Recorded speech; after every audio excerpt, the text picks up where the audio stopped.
अबा फैसलो कबूल है। आखिरी गाल नबी जो पैगाम पहुंचाया अल्लाह जे रसूल सल्लल्लाहु अलैहि वसल्लम जो पैगाम है पान फरमे जने मुंजी उम्मत गुनाह के गुनाह कोन समझंदी तने अल्लाह से मुंजी उम्मत में बीमारियों वधाए छड़ींदो। अचो इन गाल ते अमल करो। मुझे साईं फरमाए जने मुंजी उम्मत गुनाह के गुनाह कोन समझंदी तने मुंजी उम्मत में बीमारियों आम थी वेंदियूं। एडियूं बीमारियों जो वडन जा नाला कोन बुधांदा। सच बुधायो केतरो असा में गुनाह आहिनि जो गुनाह के कोन था समझूं। अबा दाढ़ी लाइन वडे का वडो गुनाह है। सच बुधायो असी इनके गुनाह समझूं था न परवाही कोन को। मुसलमानो आऊं मिसाल दींदो आहियां मुंजी गाड़ी ते जमीयत जो झंडो लगो पियो आहे। जिते वञ झंडे ते नजर पवंदी चवंदा मौलवी साहब वञ हथ कढो ही राशिद मामू जो माण्हू आहे मौलाना फजल रहमान जो ग्रुप जा झंडे ते नजर पवंदी गाड़ी में हथ कढे छॾण। अॼु न सुभाणे कबर में सभिनि खे वञणो आहे। कोई हिते अहिड़ो कोन्हे जेको हिते रहे कबर जो मुंहुं न ॾिसे। हिन मौत मारिया मीर लख जिन वटि हुआ जागीर लख विछड़ी विया पोइ वीर लख आलम सॼो आख़िर फना किसरा किथे कैसर किथे इकबाल इस्कंदर किथे तिन जा लखे लश्कर किथे आलम सॼो आख़िर फना खाक आही खाक थींदे खाक थी खाकी वजूद पाक नाही पाक थी सिक पाक का पाकी वजूद हाल फानी माल फानी आए फानी सब जहान अजल अब तींदो अची ताकीकी ताकी वजूद सुन में साकिन क्या जो सुर्ग पानी ले सिकन थे दिना शरबत जिनी के सोन जे साकी वजूद बादशाह तोणे गदा थींदा छड़े ही जग जुदा नी अशर डाढो अग्या वींदा डकी डाकी वजूद खुदा बाकी बंदो खाकी बड़ी इंसान ओता की बंदो खाकी हुजे बाकी त वंडजन की वरसा। अज न सुभाणे असा के वणनो है अगे जित ओता को अज न अगुणी न भेण न भाग्या दूर विलायत कहीं भाग्या ओ भाग्या जो उन्हनि भेण ते कोन थी विया वडे सफर ते बंगला प्यान बंगले जा धई विया गाड़ियों बिठियो गाड़ी जा मालिक नजर कोन था अचन। ओ मुसलमानो माइक प्यान पर माइक जा खतीब डॉक्टर खालिद नजर कोन तो अचे। मजमा वेठा आहिनि स्टेज छया पेन अब्दुल गफूर कासमी नजर कोन तो अचे। सैयद अब्दुल मजीद नदीम नजर कोन तो अचे। ओ जे आवाज नालो बुधी हजारे माण्हू गड थी वेंदा।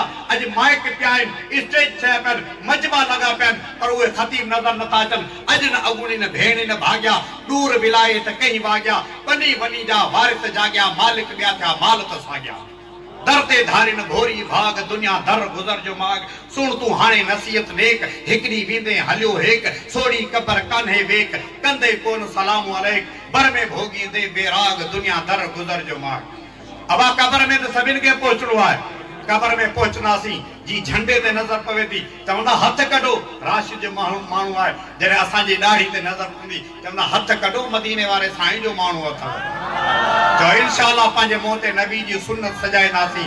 तू भीलनि खां पुछ तो ही लिबास छो पातो आहे। भील चवंदो मुंहिंजो रामचंद्र अहिड़ो तो सिख खां पुछ वॾी दाढ़ी कर पान कड़ाए कुंडा छो ॿुधाइनि। सिख चवंदा मुंहिंजो गुरु नानक अहिड़ो। मुसलमान तू बि पंहिंजे मुंहं ते सोणे नबी जी सुन्नत सजा तोखां को पुछनि ही तो छा कयो तू चो तो मुझे मदीने वारो साईं अहिड़ो।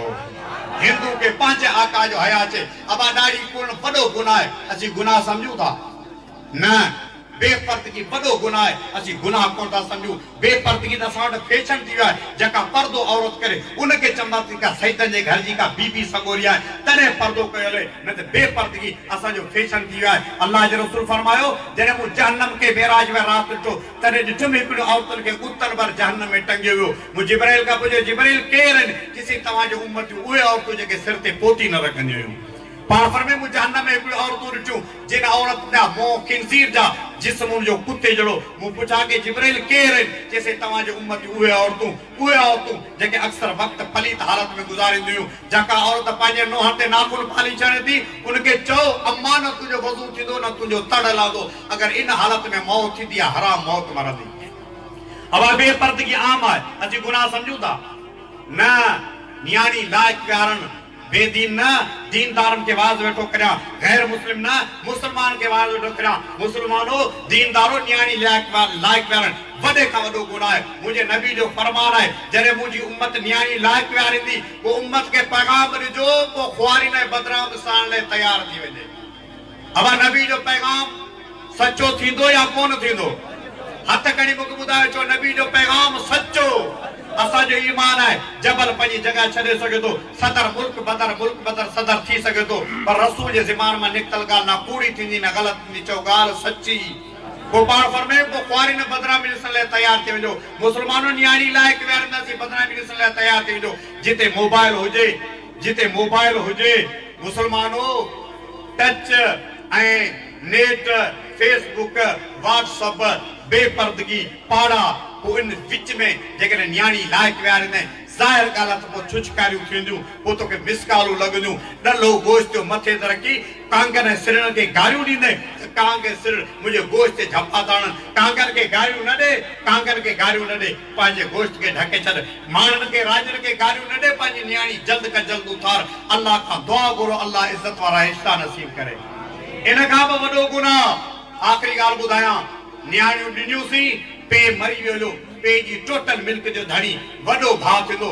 नंढनि भाइरनि खे बि अंगूठो भेणनि खे ॾियो जो सां रवाजी निकिरी वियो सवेर खां वठी तव्हांखे क़ुरान हदीस में ॿुधाए सुभाणे अल्लाह चए हाणे तव्हांखे गीता पे ॿुधायां छा हाणे चओ छो सुभाणे अल्लाह नथा चओ आंडनि में हथ पइजी विया आंडनि में छो त सभिनी ॾोह जा ॾोहारी असीं आहियूं बेदीन त बेदीन पर दीनदार पर भेणनि खे ॾियो जो रवाज कोन्हे ॻाल्हि करत या ॾिया थो पर भेण मुंहिंजी वठे नथी समझो पिया ॾिया थो पर मुंहिंजी भेण वठे नथी ईद ते 1000 रुपया ख़र्ची नहीं वरतई वापस मोकिली हाँ 5 किलो गोश्त वरतई 2 एकड़ बनी जा कोन वठंदी सुते सुरमो न पारायो अल्लाह के रसूल जी हदीस है पर फरमाया तो अदनल हुकूक इला अहलिया हत्ता युकातिल शातिल जल जाए मिन शातिल करनाए पर फरमाए क़यामत में अल्लाह बिन बकरी के पैदा कंदो के सिंगन वाली भी मोडी सिंगन वाले के चंदो तो तू मोडी बकरी के दुनिया में बेगुनाह टकरू छो आयू को सिंगन वाली या सिंग कसे मोडी के मिलदा मोडी के चंदा तो टकरू हणी वटल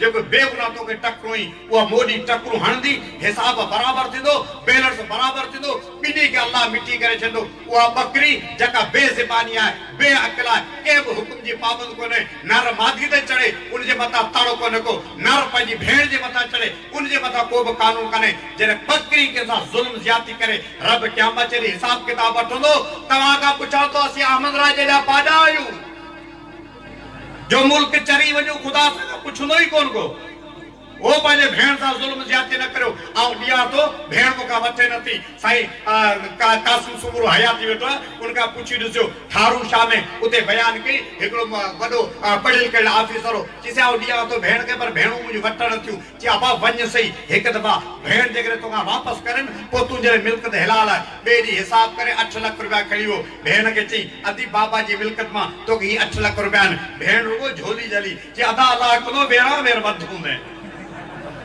भेण वठे नथी ऐं वापसी जा 500 रुपया भाड़े जा भी कोन नहीं भेण दे थी पर असी ॾियण लाइ तयार ऐं घर जो अहिड़ो माहौल ठाहे छॾियो आहे जेकॾहिं का भेण हिम्मत करे वठे थी त पाड़े जूं मायूं एतिरो तुंहिंजे लानतान कंदियूं भाउ खे 2 एकड़ बि माफ़ न